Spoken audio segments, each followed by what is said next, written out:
Hello po mga kababayan, si Dante Maravillas. Dito ulit tayo sa ating podcast, Live with Dante M. May bagong balita ngayon pinapakalat sa mainstream media na mula kay Baste. Kinokongratulate si General Torre na tinawag niyang diwata. Sabay post mga kababayan ng kanyang travel authority para pasinungalingan na siya po ay naduwag. Gustong palabasin mga kababayan na may naka-schedule na talaga siya na travel with his family siguro papuntang Singapore. Ito ngayon ang pinapakalat din ng kanyang mga supporters para to save face. Ayan pinapakalat po ng kanyang mga supporters si Crisitio ito. Ayan yung travel order. Guys, congrats General Torre. O ito daw yung travel order ni Baste Duterte na talagang nauna na yung kanyang pagbiyahe. Kaya hindi makasipot kanina. Yung dali pong gumawa nitong lalo't tsunado kayo, bihasa kayo sa paggawa ng AI generated ng mga dokumento, pati video. Di ba? Ang dali-daling. Yung kwan nga, yung tawag dito, police report ng pagkamatay ni Paulo Tantoco, isinabit mga kababayan sa police report ng LA si Mrs. Lisa Marcos. Yun pala mga kababayan. Pinablish pa ni, tawag dito, pinablish pa mga kababayan ni Bobby Tiglao.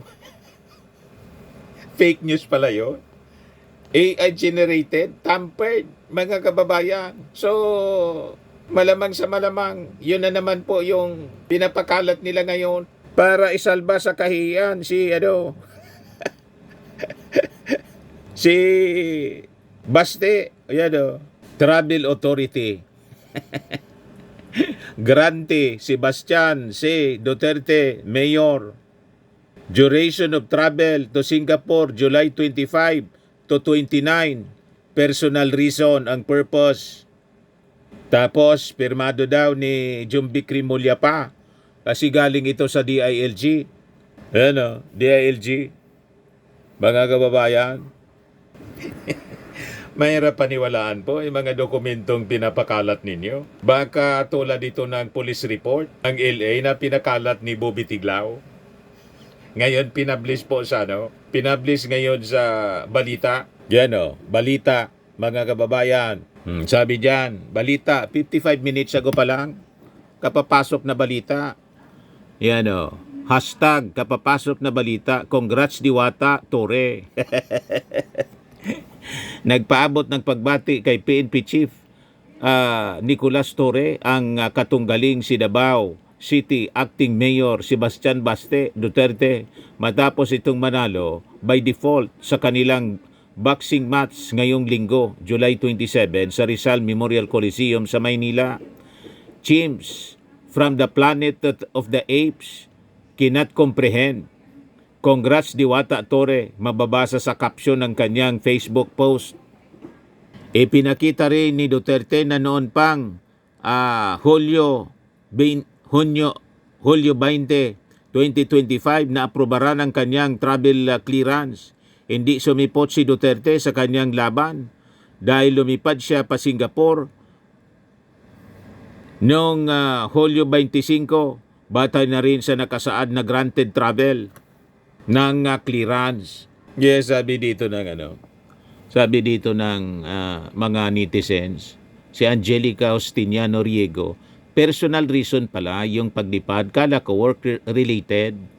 Sabi ni Levi Samogat Tandoy, nagpabook tapos naghamon para daw may reason pag naduwag siya. Sabi ni Angie Borges, parang mga bata. Sabi ni Jess Bermudo, puro tikal. So, yan po ang latest ngayon. Ay makaduda po yung travel authority. Baka, di ba? But anyway, tingnan natin sa mga susunod na, mga susunod na araw kung ano yung mga developments nito, mga balitang ito. Pero si General Torre, sabi ni General Torre, Maloko mo anya ko once, shame on you. Maloko mo ako twice, shame on me. Wala na niya sa logic. Para niya seryosohin pa yung mga paghamon niya. Hayaan na niya natin siya sa kanyang mundo. Ayaw nang patulan po kasi alam ni General Torre na talagang mahilig mang-utupo ang pamilya Duterte. Ayan o. 2021, ex-President Rodrigo Duterte umatras sa debate versus ex-Supreme Court Associate Justice Carpio. Anagamon si Digong. Pinatulan din ni dating Senior Associate Justice Antonio Carpio at si Digong. Ganon mga kababayan. Tapos ito, 2025, Acting Davao City Mayor Baste Duterte umatras sa boxing match versus PNP Chief General Torre. Kaya sabi dito sa Pilipinas Today, like father, like son, naging usap-usapan muli sa social media ang paghamon at kalaunan pag-atras ni dating Pangulong Rodrigo Duterte laban kay dating Supreme Court Associate Justice Antonio Carpio na dapat sanay debate nila tungkol sa West Philippines Sea noong 2021. Ilang araw lang matapos hamunin ang retiradong maestrado, umatras si Digong at sa halip ay tinalaga ang kanyang spokesperson na si Attorney Harry Roque bilang representative sa pakikipagdebate kay Carpio. Nabuhay muli ang naturang isyu matapos umatras din ang anak ni Digong na si Acting Davao City Mayor Sebastian Baste Duterte ilang araw matapos hamunin ng huli ng suntukan si Philippine National Police Chief General Nicolas Torre III nitong linggo, July 20. Matatandaang agad na tinanggap ni Torre ang hamon ni Baste at iminungkahi na pwede itong gawing charity match para sa mga biktima ng matinding pag-ulan at pagbaha dulot ng bagyo. Ngunit imbes na palagan ang pahayag ni Torre, nanda ito sa 12 rounds boxing match sinamon ni Baste ang PNP chief na kumbinsihin muna si Pangulong Ferdinand Marcos Jr. na maglabas ng direktiba na sumailalim sa hair follicle drug test ang lahat ng elected officials ng administrasyon. Pagkatapos nagbago na yung kanyang statement kasi napaya na po. Ito na yung statement kanina na pinalabas sa video. Hindi naman kita hinamon, ang sinabi ko lang talaga pag nagsuntukan tayo, mabobogbog kita. Biglang na iba yung statement mga kababayan. Tapos sinisi pa yung media. Panalo si General Torre. Ngayon, may i-share ako sa inyong commentary. Galing po sa kaibigan ko rito, dating PIO ng provincial government ng Albay. Si Joe Briones, charity bout raised 15 million. 20 million na po yung latest. 20 million plus. Sabi niya rito, the charity boxing bout between Philippine National Police Chief General Nicolas Torre, the third in acting Davao City Mayor Sebastian Baste Duterte that was supposed to happen on Sunday has so far raised 15 million. 20 million na ngayon. Donations of canned goods, sacks of rice, and other relief items have poured in to support communities affected by recent calamities, sabi ni Torre. As of last night, we were able to generate 15 million cash. There were also canned products, sacks, rice, and other relief goods.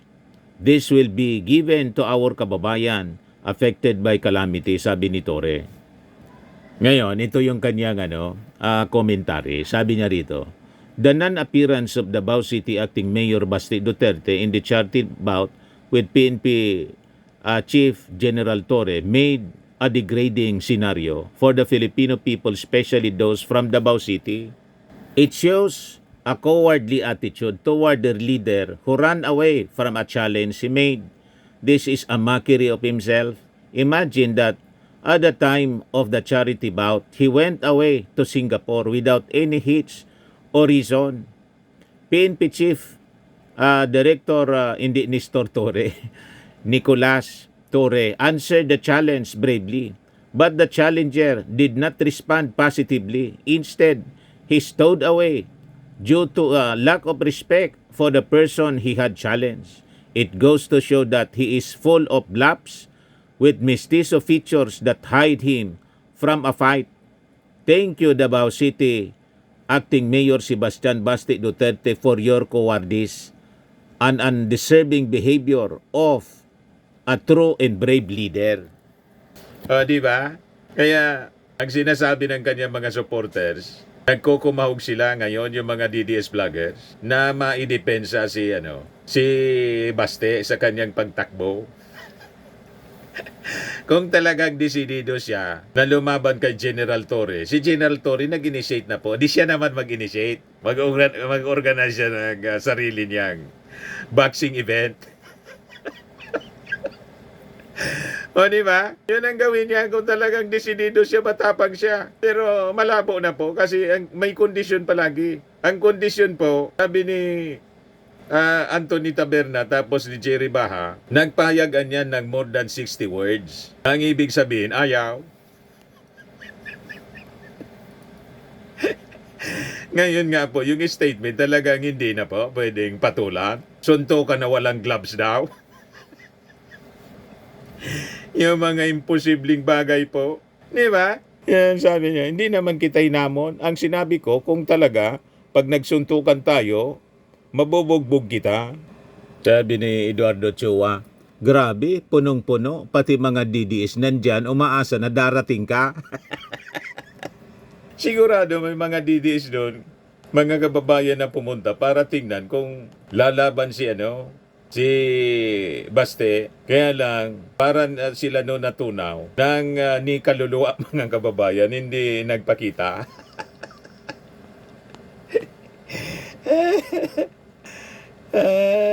Talaga po. O ngayon, tuloy-tuloy yung pagtulong ni General Torre. Ito, i-share ko muna pala sa inyo ito. Report. Kung tutuusin, hindi na bago ang paghamon ng isang Duterte sa duelo.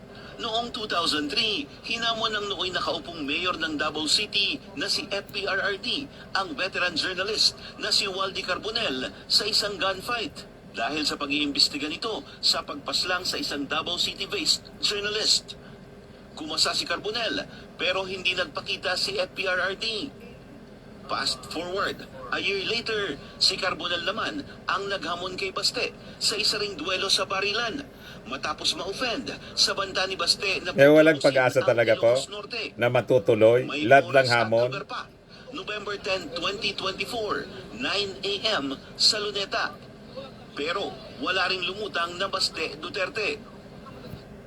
Kung tutuusin, hindi na ba... Wala talaga po. O ito, mga kababayan, nasa distribution ng ayuda yung mga kapulisan after ng boxing match. May baha pa rin sa bahagi nito. Yung iba tapos nang kumuha ng kanilang relief at yung iba naman ay papunta pa Relief lang. distribution na po. Sinasabi dito sa relief operation for victims of the recent weather disturbances. Nakatatapos nga lang nung charity boxing match kanina at after nun, dito na dumiretso si General Torre para diba? mismong ang ganda na makita yung pamamahagi ng relief sa mga kababayan nating nalubog sa baha, bunsod ng magkakasunod na bagyo at maging yung epekto ng habagat. Ito, tawagin natin. Ma'am, kumusta? Ano ang mga nakuha natin? Bigas, Lucky Me po, ito lang po, Yakatimba, grocery po. Thank you po sa mga ayuda pinamigay po sa amin. Thank you po. Kumusta ho ang... Tuwang-tuwa sila po sa mga pulis. Kumusta po sa Aplaya? Okay na po. Okay naman, dahil may tubig. May tubig pa rin ho. Opo. Hanggang saan po yung tubig? Hanggang tuod pa rin. Opo. Matagal lumipa yung baha. Diretso sa relief operations po. Maharap yung dagat. Saan ho kayo ngayon? Sa bahay nyo o sa evacuation center po? Sa bahay ng po. Bahay na po. Bumalik na ho kayo. Pero safe naman ho. Ito yung post ni TPL3 na Baste. Basahin nga natin ito. Si Baste, si General Torre, nagpasaklolo kay Sara. Kuan man lang po ito. Parang editorial cartoon. How Baste Duterte perfected the art of cowardice.